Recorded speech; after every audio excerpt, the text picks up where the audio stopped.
Hello, Professor Kevin Taylor. I have some questions for you. You are an astrophysicist, aren't you? Yes, I am. Are we alone in the universe? All planets, including Earth, are the product of their unique history and environment, so it's possible alien life could exist under very different conditions than what we know. The role of science in this is to constrain the imagination and consider realistic possibilities for different pathways for life. What is an exoplanet? An exoplanet is any planet beyond our solar system. Most orbit other stars, but free-floating exoplanets, called rogue planets, orbit the galactic center and are untethered to any star. In other words, planets that orbit around other stars are called exoplanets.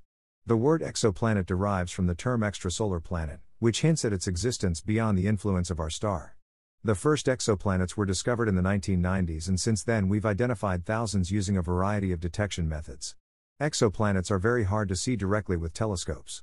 It's pretty rare for astronomers to see an exoplanet through their telescopes the way you might see Saturn through a telescope from Earth. That's called direct imaging, and only a handful of exoplanets have been found this way. They are hidden by the bright glare of the stars they orbit. Astronomers search for exoplanets by looking at the effects these planets have on the stars they orbit. Can life survive on exoplanets? That depends on the exoplanet. The chances of life existing on an exoplanet are significantly greater if that planet exists in the habitable zone of its star. Every form of life we know requires liquid water, so an exoplanet too close or too far from its host star is less likely to contain life. Additionally, ultraviolet light may be needed to form some necessary prebiotic molecules, but an overactive host star can blast the young planet, stripping away its atmosphere. But what exactly is meant by habitable zone? The definition of habitable zone is the distance from a star at which liquid water could exist on orbiting planets' surfaces. Habitable zones are also known as Goldilocks zones, where conditions might be just right, neither too hot nor too cold, for life. If there is other life in the cosmos, is all life built on the same basic chemistry? Is alien life necessarily constructed the same way as life on Earth?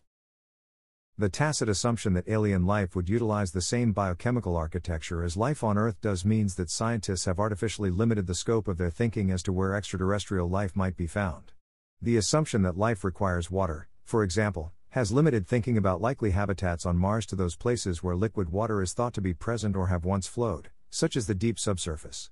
However, liquids such as ammonia or formamide could also work as biosolvents, liquids that dissolve substances within an organism, albeit through a different biochemistry.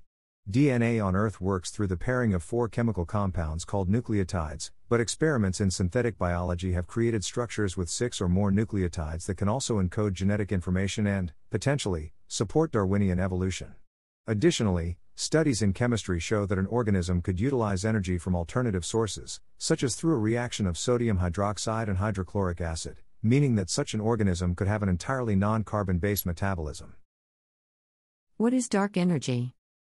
Think of dark energy as the evil counterpart to gravity, an anti-gravity force providing a negative pressure that fills the universe and stretches the very fabric of space-time. As it does so, dark energy drives cosmic objects apart at an increasingly rapid rate rather than drawing them together as gravity does. Since the early 20th century, scientists have known that the universe is expanding.